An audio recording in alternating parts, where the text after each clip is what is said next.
Krishna.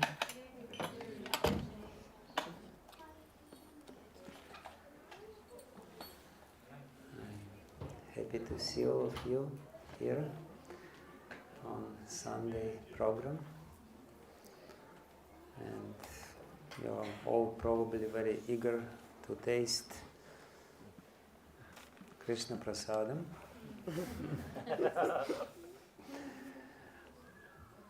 But little hunger helps to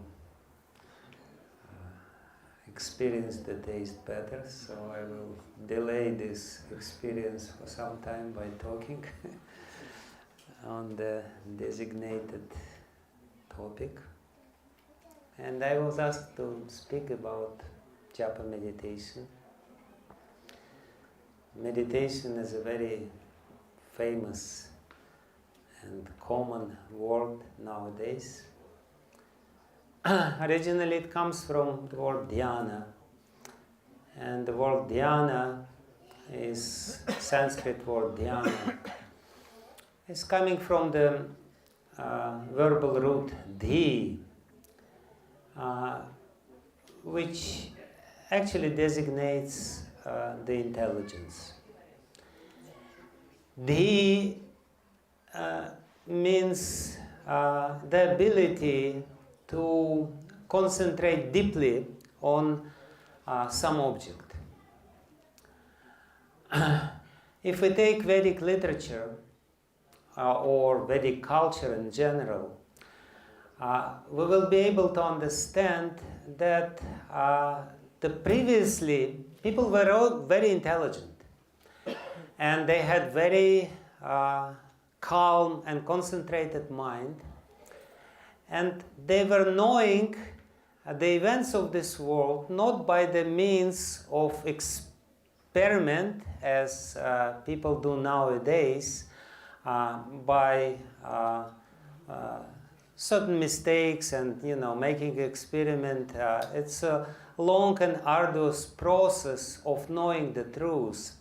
In the Vedic culture, people would investigate the world and know exactly how to deal with this world, how to act in this world in a proper way, and how to use all the things which are surrounding us just by meditation. So the Vedic process of knowing things is to concentrate the mind completely on certain object and unite with this object through this process of concentration. And this unification with the objects through the process of concentration would give them immense deal of information of what this object is all about, what is the use of this object, what can I do with it, so on and so forth. Like, for example, in Ayurveda, there are literally thousands of different herbs described 3,000 years back, 2,500 years back. People knew exactly what is the usage of each and every herb, and how it will affect our consciousness, how it will affect our body. So how did they do this? There was no chemical laboratories, there was no modern equipment to do it. The answer is simple: meditation. This process of knowing things is called yogija pratyaksha. It's the experiment through yoga. And yoga means connection. Yoga means unification. Yoga means the destruction of the impediment between me and the object of my meditation. Because usually I remain myself, I am in my selfish little world, and therefore I only know very limited whatever my senses allow to come, and even this knowledge which is coming through the senses are quite distorted. But yogis, they knew this secret, how to concentrate on certain thing, and by uniting the consciousness, the heart, with this particular thing, to understand what's going on, what is the nature of this particular object I want to investigate. So this is called yogiji pratyaksha. Pratyaksha means experimental knowledge, but it's diametrically opposed to the method of experimental knowledge adopted by the modern science. But it's definitely not less effective. It's actually much more effective because it can reveal the information which is still hidden by the conventional processes adopted by the science. But we are talking about special kind of meditation. What I described right now is the process of meditation on the material objects.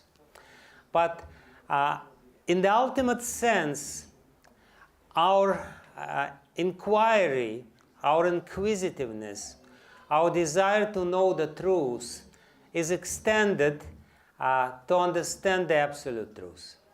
Every human being, whoever he may be Indian, he may be Chinese, he may be Russian, believe it or not, he may be Swiss person, whoever he is, it doesn't matter, by nature has this deep down in his consciousness, in his heart, this question, who I am and what is the ultimate truth. This is the innate nature of every human being. We are inquirers. We are seekers of the truth. And we are not satisfied with the partial truth. Partial truth is available to us through different means, but if we are talking about the absolute truth, then this yogic process is the only process. As far as the normal events and normal phenomena around us is concerned, we can choose. If we want to choose experimental method, it's fine, of the modern science. But when it comes to God, you cannot make experiments with God. You cannot really, kind of dissect him by your scalpel or whatever and see what is inside him. You cannot really adopt the usual means of investigation. I'm talking it with the experience because I was trained like a scientist, and I remember with great shame and regret how I was cutting the heads of poor rats. They were totally innocent white rats. And here I am, the seeker of the truth, was decapitating them. I still very ashamed. So, but the point is that you cannot do this with God. We are lucky, because otherwise we would end up with God without a head.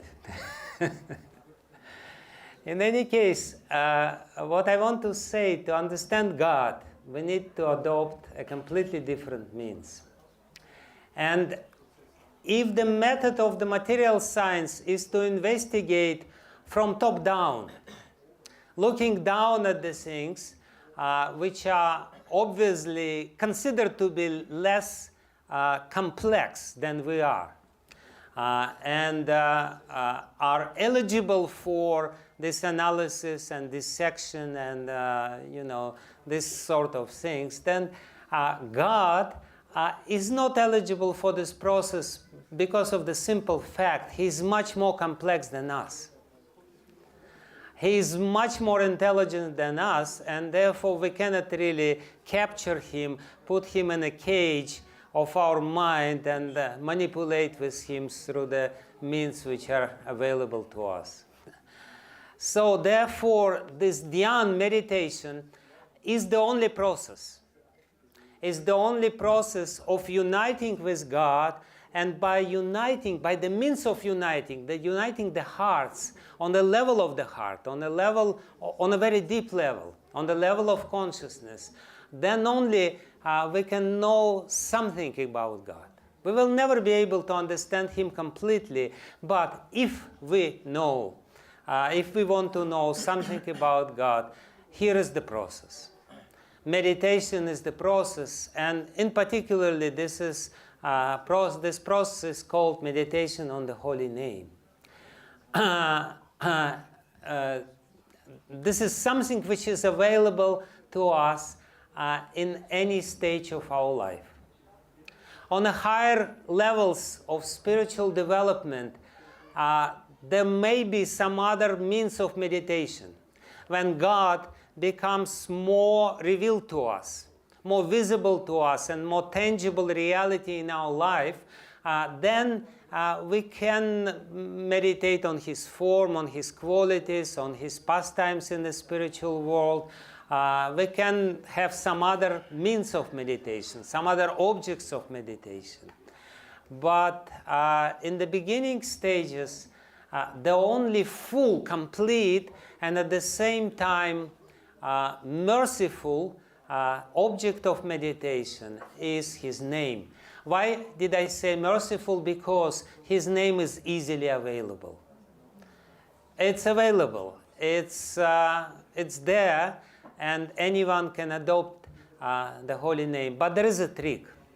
So what I want to do, I will read one verse from Srimad Bhagavatam, which speaks a little bit, one of many verses of this scripture of ancient India.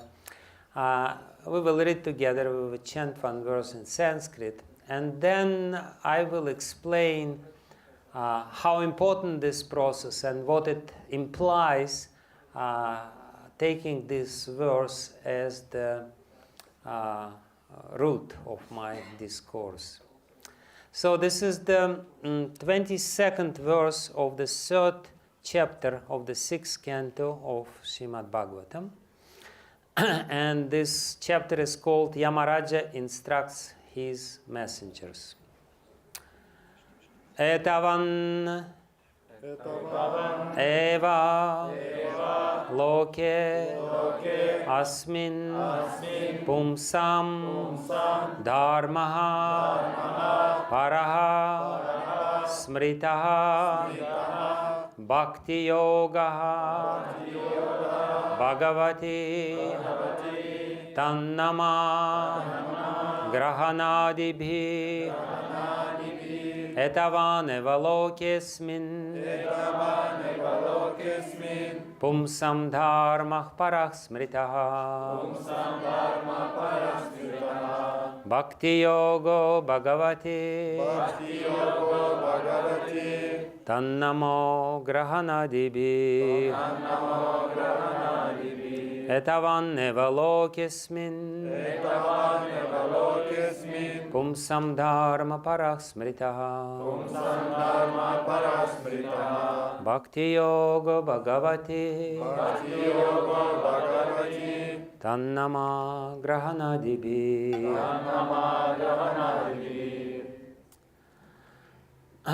So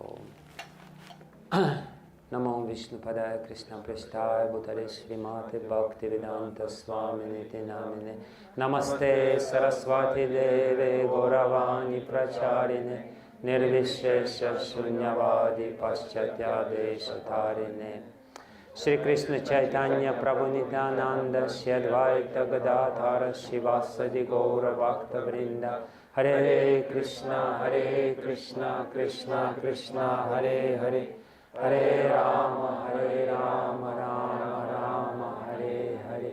Yantah pravishya mama vachim mamam prasuptam sanjivayata kila shakti darak svadamna anyam shahasta charana shravana tvagadim pranam namo bhagavate purushaya tubhyam. So here this verse is spoken by Yamaraj, the Lord of Death, in the context of a very beautiful and important story of Srimad Bhagavatam, how the great sinner Ajamila was saved in the last moment of his life because he somehow or other managed to pronounce the name of the Lord. And therefore, all his sins were forgiven. And the messengers of heaven released him from the messengers of hell. And of course, he had to undergo some sort of purification process further to reach the higher destination. But this near-death experience was very clearly described in Srimad Bhagavatam. And because the death is a very distinct and inevitable reality which we will face at one point of our life, this story is very relevant to all of us. And basically this whole story, the point of this whole story is to impress upon us how important it is to meditate on the holy name, even though imperfectly. How important for every human being it is to meditate or to chant the holy name. How crucial it is for overall success of our life. And here, Dharmaraj or Yamaraj, the Lord of Death, who is called Dharmaraj, which means that he knows Dharma. He knows what morality is. He knows what the duty of the human being is. He says that the highest Dharma, highest possible Dharma, is devotion to God, which starts from Tan Namagrahanadibhi, from the chanting of the holy name. He specifically says that the essential duty of a human being is to chant the holy name. We may believe him, we may not believe him, it's up to us, but it's not his problem, it's our problem. But logically speaking, it's better to believe him because he knows what he's talking about. He basically wants to say again that, and he says it clearly, if you don't want to see me, you better chant the holy name. So, he specifically says that this is Dharma. And Dharma, the very word Dharma, also quite famous in the modern culture and the modern world.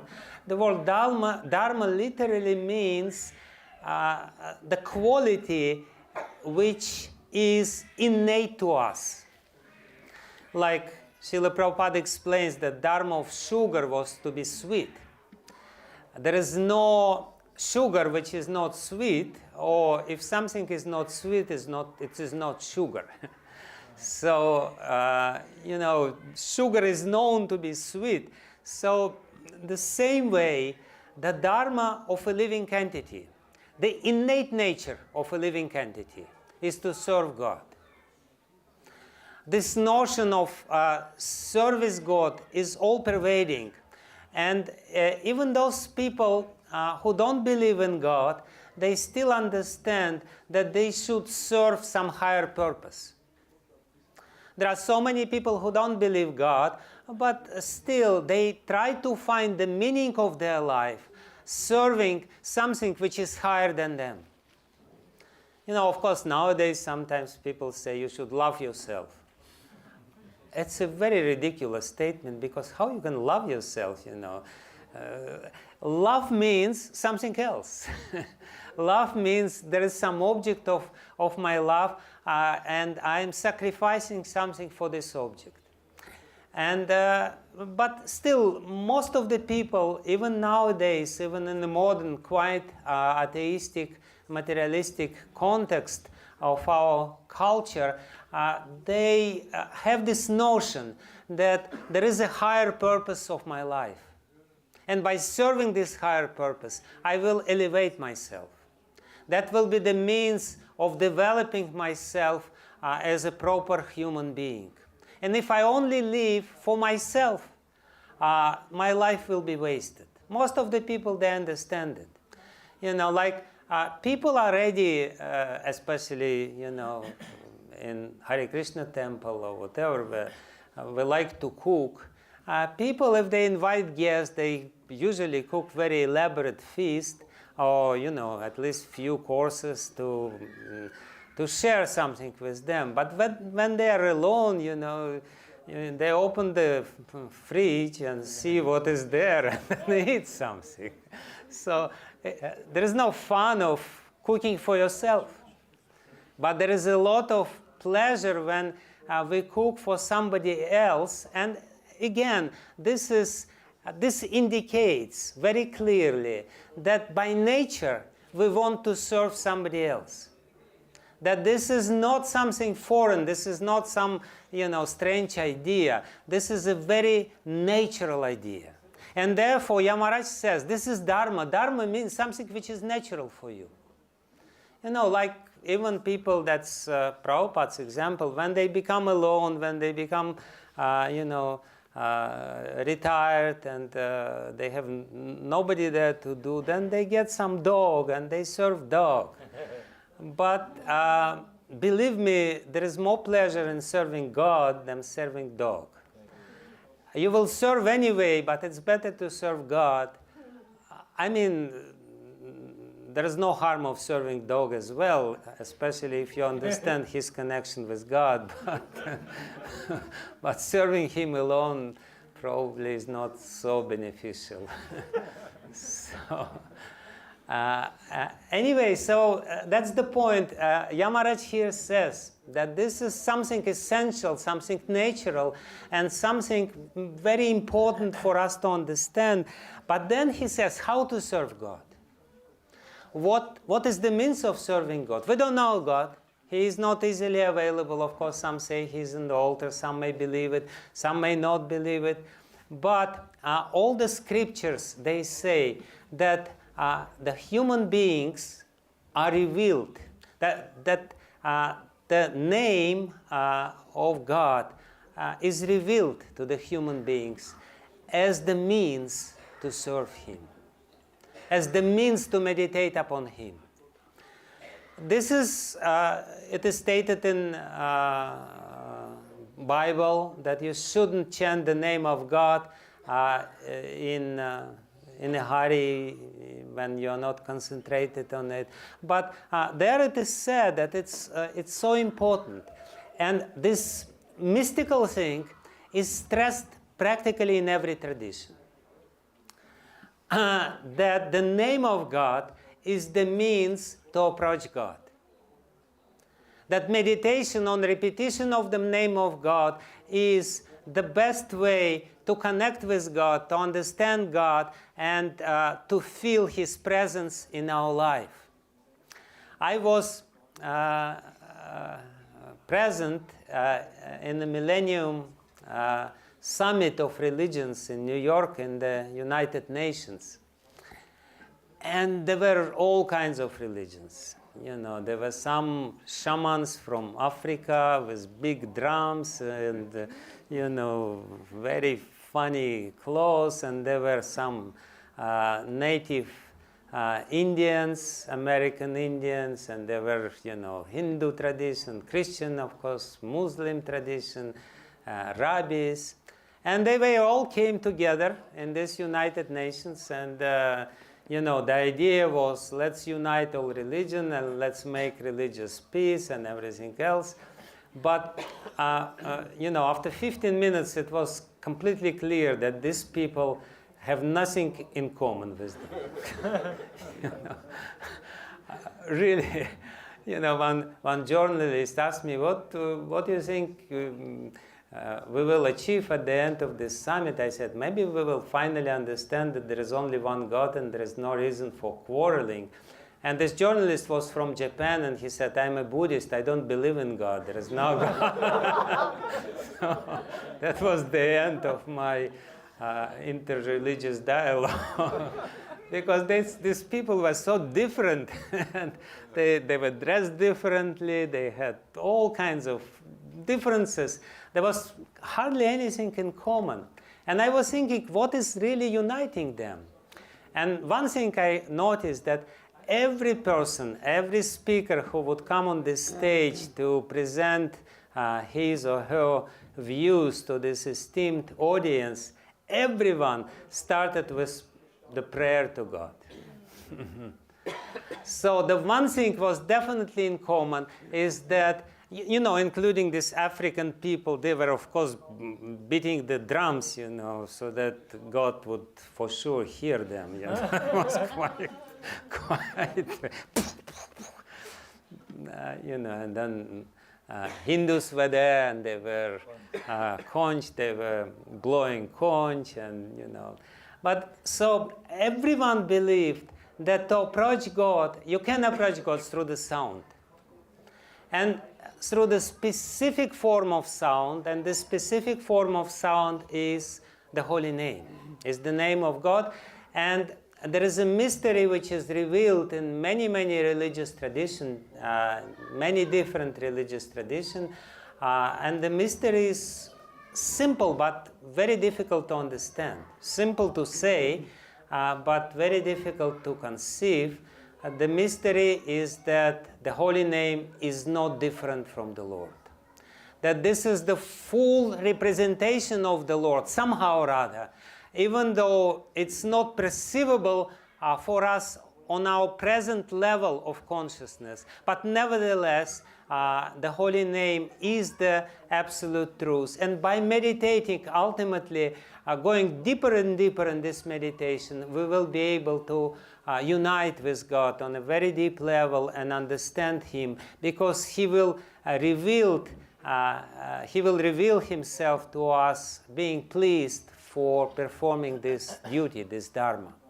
So this is the point of this verse where Yamaraj very clearly says, Pumsam dharma loke, in this world, loke asmin, in this world, the highest dharma, Pumsak dharma parah smritaha, is Bhakti Yoga Bhagavati, is the Bhakti Yoga, devotion to Bhagavan, which is based on the chanting of the holy name, Tam Nama Grahanadibhi. So let me speak a little bit about this means and how it works, and because that's the main subject of our meditation. You know, the scriptures of different traditions glorify this process. And they say that you basically can achieve anything by chanting the holy name. In our tradition, we chant Hare Krishna, Krishna Krishna, Hare Hare, Hare Ram, Ram Ram, Hare Hare. In some other tradition, they chant something else. But it's not a problem, because God is unlimited, and therefore He has unlimited names. His names can be revealed differently to different people. But what I want to say here is that even though there is so much glorification of this process, how powerful it is, how transforming it is, sometimes we may be forced to think, while trying and sincerely believing in this, while trying to do this process, we may doubt if it's true or not. Does this process really does this process have all these effects which are described, or this is some sort of exaggeration? Or this is some sort of a trick to engage us in some activity, at least we will not do something harmful to others. Sometimes this explanation is also given, just chant, and you know, it will not be so bad for others if you spend your time by chanting the holy name. So one very important thing and very, very important consideration about this process is that if we believe that the holy name is not different from God Himself, if the holy name is really the person whom we are trying to meditate, and it's not just a simple sound, material sound, usual sound which we adopt every now and then we also have to understand that the holy name behaves like a person. It's a conscious person. It's not just an unconscious object. It's not just the sound produced by our tongue. And because we have difficulty to believe in it, because we have difficulty to relate to this notion that the holy name is a conscious subject, not an object, then while trying to meditate on the holy name, we inevitably or unconsciously, by habit, treat the sound of the holy name as the ordinary sound. And that's the problem. That's the mistake which practically everyone who is trying to adopt this means of meditation, who is trying to approach God through this meditation, this is the mistake which everyone commits. I want to tell you a little parable, little story, which very clearly illustrates this point. So the story goes like this, that there was one very great guru, and he was living in the forest in a little ashram with his few disciples. And he was, teaching them the secrets of spiritual life and the secrets of spiritual practice, secrets of yoga. And one day, he was away from his ashram and his disciples were there. And one man came to this lonely ashram, and he was very morose. And he found the disciple who looked very bright and very powerful. And he said, your guru is not here, but maybe you can help me.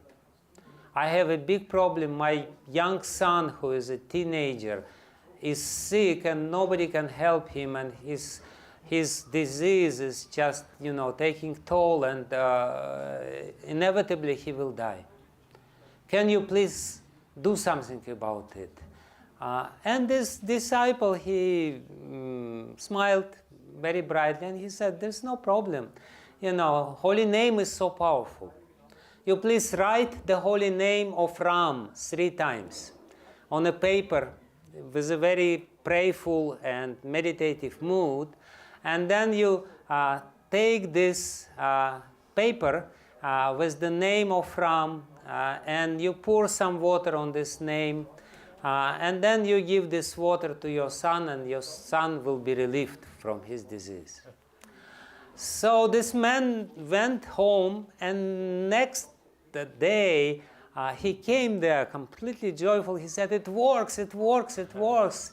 It really works. And he found the guru. Guru has come back, and Guru said, what works? He said, your disciple is really, you have a good disciple. He gave me such a good advice. He said to me that I should write, my son was very sick, that I should write the name of Ram 3 times and then pour water and give it to my son. And sure enough, my son was cured. And when the guru heard this, he became so angry. He called his disciple and said, you're an atheist. You're a non-believer. You don't believe in the power of the holy name. Why did you say to this man to write the name of Ram 3 times? Even 1 is enough. There's no need to write 3 times. You don't believe in the power completely. You just have some doubts, and just in case, let's write too many times. So he chastised him, and he said, just go away from here. And his disciple became very morose, and he started begging forgiveness from his guru. And Guru, he kind of forgave his disciple, but he knew that he needs to show something. He needs to teach his disciple a lesson. And therefore, he somehow, from some hidden place, procured a precious stone, very sparkling, bright stone of big size.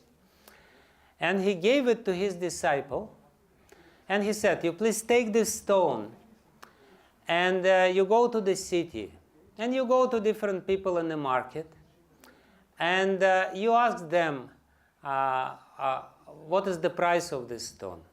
But don't sell it. Don't be in a hurry. Just go to different people and ask what is their estimate, what is the price, what would they give if you were to sell the stone. So the disciple enthusiastically went to the market, and he came to some vegetable seller, and he showed her the stone, and he said, would you like to have this stone? She said, yes, sure, nice stone, looks nice. So what would you like to give in exchange for this stone? She said, yeah, 1 kilo of potato is fine. Not more than 1 kilo. Then he went further, you know, he was asking different people. Somebody said few rupees. It was in India. Somebody, you know, then he went to a goldsmith ultimately. And goldsmith looked at it and said, oh, this is a nice stone, you know, I can give you 1,000 rupees. And he went further to jewelers, and jewelers saw, and he said, oh, phew, 1 crore, no problem. I can give you easily 1 crore. And every time he would say, excuse me, this stone is not for sale. This stone is for understand the value of this stone. Then he went to the council of 5 best jewelers, and they were, you know, they were discussing among themselves what would be the proper price, and ultimately they say, you know, 10 crores. 10 crores means 100 million rupees. We're ready to give. And, you know, the more the disciple would go from each people to each people, his respect towards this stone would grow more and more. And he was, this is definitely more than 1 kilo of potato. Then finally he came to the king, and he showed the stone to the king, and the king invited all of his king, very respectfully said, you please go to the guru and please ask if we can buy this stone in exchange of half of the kingdom. So he came back and he said, oh, this is an amazing stone. Everyone values this stone differently. And the king asked, his guru asked, what about your opinion? How much does this stone you think cost? He said, half of the kingdom is a good price. I really advise you to go for it. And Guru said, you're fool. So he asked the disciple to bring some iron things, and he touched this iron thing, and this iron turned into gold. And he said, actually, this is the philosopher's stone. And this philosopher's stone can turn some base metal into gold. So there is no price in this world which could really be adequate to this stone.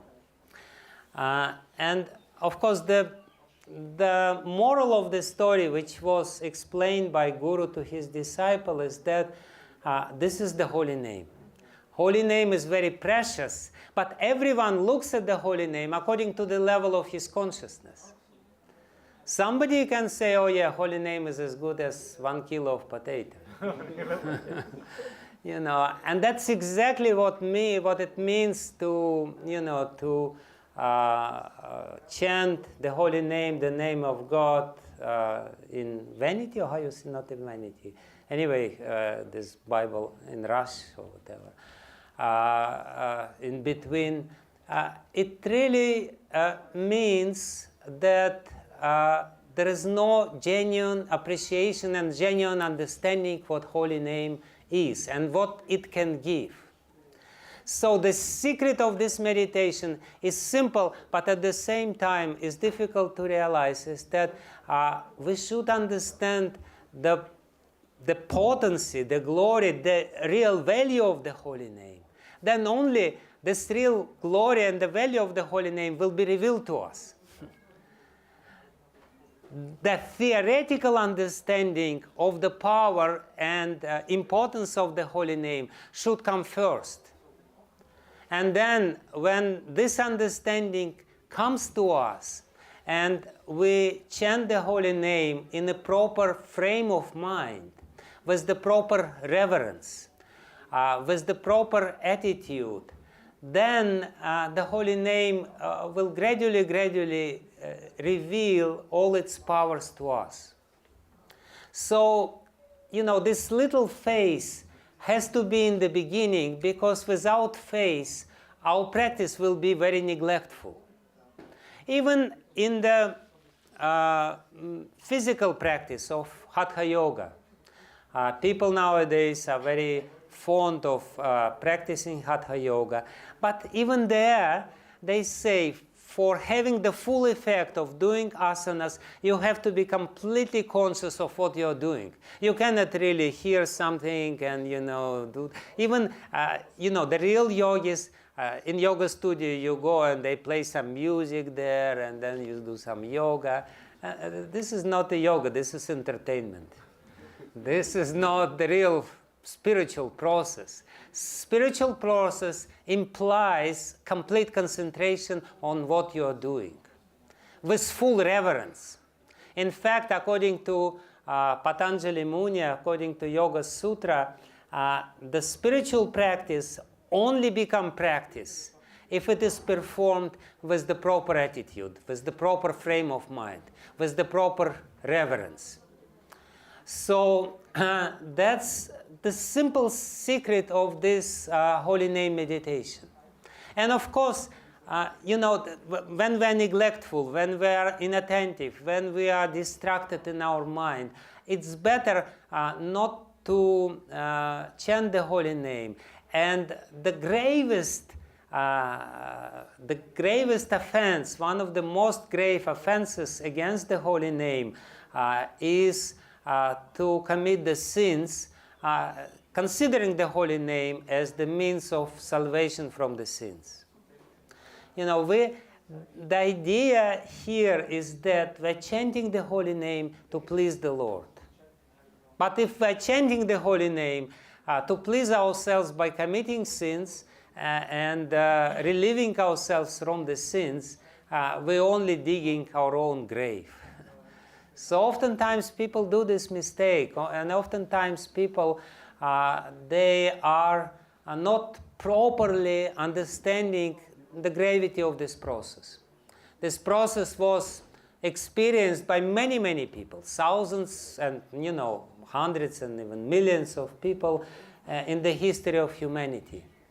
And they testify by their own experience that holy name can give you all the mystic powers, can give you intuition, can give you the ability to see the future.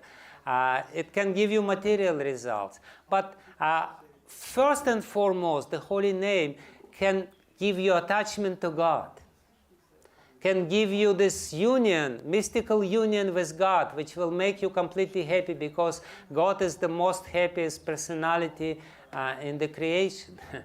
It can give you this amazing power of feeling that you're united with God on the level of the heart. Not united in an improper sense, but you're united with Him as somebody who loves you and somebody whom you love. You're united with Him through the love. So when we consider the holy name as the giver of some material benefits, it's the same as to exchange this philosopher's stone, this precious stone, into some potatoes. Yes, the holy name can give you potatoes, no problem. And can give you even, better things. Your whole Swiss cheese can also be obtained through, and a lot of ice cream, no problem. But yeah, the holy name can give you money, the holy name can give you mystical abilities, the holy name can purify your heart from the sins. There is no doubt about it. This is the point which is being made in this story. It can relieve you from committed sinful activities. You will feel completely free from all the accumulated impressions of the sins. But the main benefit of the holy name is this attachment to the Lord, which includes everything else. If you have the Lord in your life, you have everything else, your refrigerator will definitely be full as well. Because God is full of opulences. To fill up your refrigerator is not a difficult thing for Him. So you will have whatever you need. There is no doubt about it. But you will have much more than you think you need. You will have God. You will have this understanding that God is there, and God is there for you personally. So that's the mystery, and that's the simple and most important rule of this meditation. Meditation is simple. We should just repeat Hare Krishna, Krishna Krishna, Hare Hare, Hare Rama, Rama Rama, Hare Hare. But not as a tedious and difficult practice, not as a something which we have forced to do because of the fear, but as something which is natural to us, with some natural feeling of affection, natural feeling of initial affection, which is not very deep, but with the feeling of gratitude. That's a very important point, which is again made many times in Srimad Bhagavatam, that the spiritual practice starts at the point when the tiny living entity understands our dependence on God. If we understand that whatever we need is ultimately given by God, and it's ultimately provided to us by God to facilitate our existence in this material world and our creation, then we will chant initially the holy name with little simple gratitude. This is my dharma.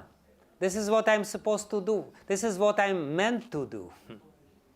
In the 10th canto of Srimad Bhagavatam, this will be the last point which I will make, because even though we are Indian religion, but still we are in Switzerland, and I have to follow the rules of the land. So, and should not delay this lecture too late. The last point which I wanted to make by explaining this notion that chanting of the holy name is not optional. It's dharma, it's our nature, it's something which we should do and which feels natural.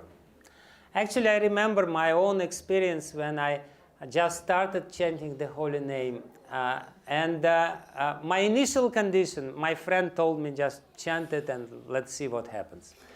And I, because I was a scientist, I thought, okay, let me do this experiment. I don't mind. My life is miserable enough. Let me try something else. Maybe it will work. So I'll started it by my initial condition was that at the moment when I will become completely sick and tired of it, I will stop it. 43 years later, I'm still chanting the holy name. So it was a long experiment. Still didn't reach the end. So, but the simple point which, well, maybe not so simple, but the point which I want to make at the end, I want to quote a verse from the 10th canto of Srimad Bhagavatam, quite mysterious verse and very interesting philosophical verse. I will not be able to explain all the philosophical implications of this verse, but some simple idea, some superficial idea of this verse I will convey because it's closely related to the topic we're talking about. This is the verse from 87, the last chapter of Srimad Bhagavatam, where Shukadev Goswami, the speaker of Srimad Bhagavatam, explains the purpose of this creation. Sometimes people wonder why God created this world. didn't he have enough headache, and that was the reason he wanted to have some, some people say that he created this world, and, why did he create this world so imperfect?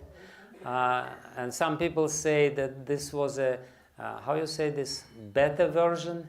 Like the computer programmers, they make the beta version of the program, and they give this program to the users, and users find some bugs in the program, and then they return it back the programmer to.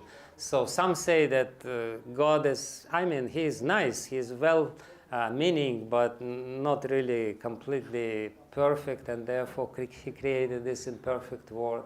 So this verse beautifully explains the reason of creation and the purpose of this world. And in this verse, Shukadev Goswami says that there are three purposes of this world. That this whole creation, our material existence, our life, if we want to understand what is the meaning, what is the purpose, what we are supposed to achieve, then this verse answers in a very beautiful way. He says that the first purpose is mantrartham. Mantrartham means matrartham, not mantrartham, matrartham, for the purpose of us enjoying this world. It's a nice purpose. I'm sure you all delighted to hear that God was having our enjoyment in mind while creating this world. This is the first purpose, obvious purpose. God has created this world, and God has created our bodies in such a way that our senses can contact the sense objects of this world and enjoy. There are so many tastes, there are so many colors, so many smells, so many nice touches, and so on and so forth. Matra means the senses, because they are very inquisitive and they want to experience different material pleasurable experiences. And there is no doubt about it. It's one of the purposes of the world. But of course, God himself puts limitation on this. He says, if you want to have happy life, then please follow certain rules. Restrict your desire to enjoy the senses by certain rules. You shouldn't do this, you shouldn't not do this, you shouldn't inflict harm, you shouldn't kill other living entities, you should not eat meat, and so on and so forth. So this is implied, but still, because we want to experience this world, God has created this world for us to do. And then Bhavanaya, the next, Bhavartham, the next,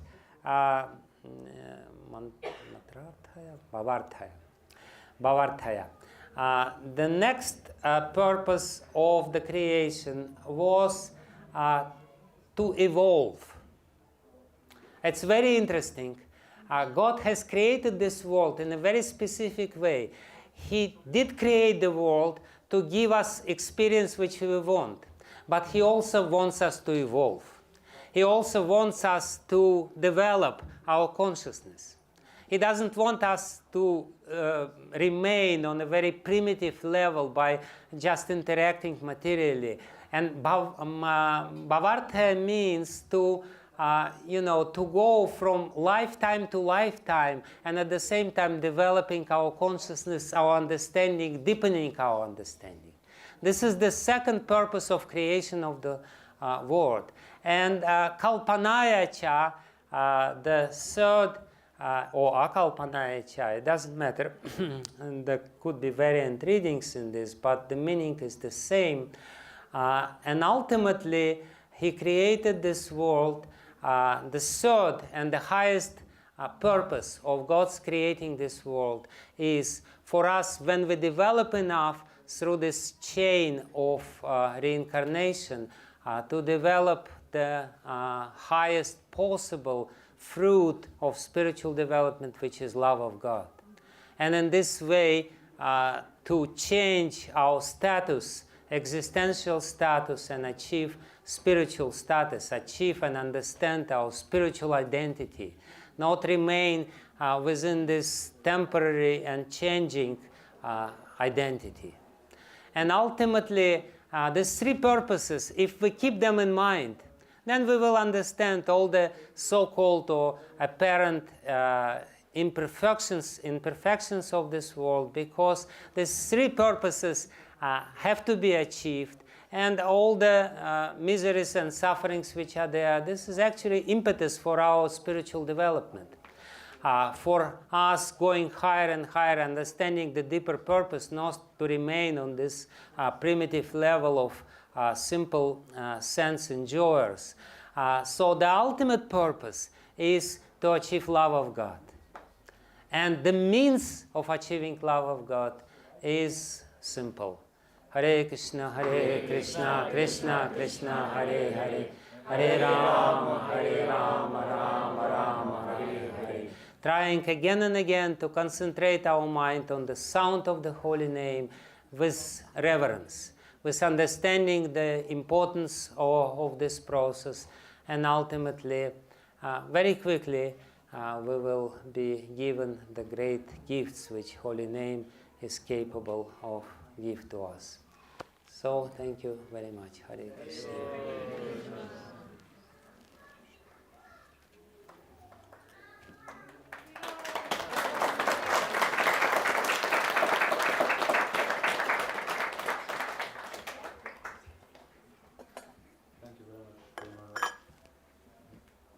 Sometimes, or maybe always, the mind may be active or overactive while chanting, so which leaves the idea of meditating on the sound, makes it almost impossible.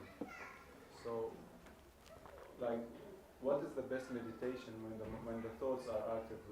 Are we praying for purification? Are we praying for service? Are we praying just for the pleasure of the Lord?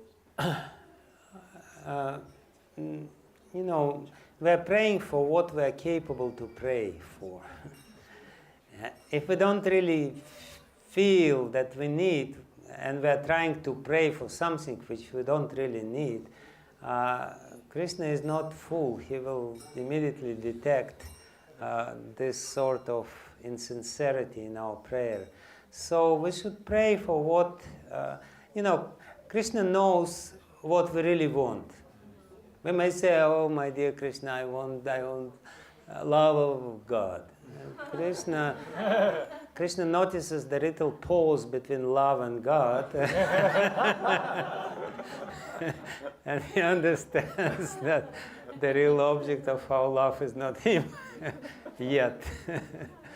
So, initially, purification of the heart is irrelevant. If I understand that we need purification, then we need to purify the heart. It's relevant, so we can pray meaningfully or with some feelings. Anyway, something which is relevant to you, but at the same time not too far away from what the Lord would like you to pray for. I have a question. Yes, please. Hare Krishna Maharaj, please accept my humble obeisances. Hare Krishna Maharaj, please accept my humble obeisances. So you talked about the holy name. My question is, are there any qualifications required to chant the holy names, like past like karmas or any other factors which encourages you to chant the holy names, or anybody can chant? Because I have seen people, even if you tell them 100 times, they don't say Hare Krishna.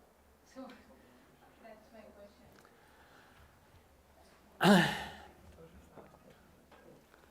There is no preliminary qualification. The only qualification is to have a tongue. That's required. But, I've seen people who were even deaf, and they were chanting the holy name, and they developed some ability. But what is the most... but you definitely mean something else. Why some people develop the desire to do it and other people don't. So the reason actually is not the past karma, because if it was for our past karma to be the deciding factor, then the holy name would not be powerful enough to overcome the past karma. Thinking that the past karma is the deciding factor, we inadvertently placing past karma over the holy name. So definitely the holy name can overcome our past karma,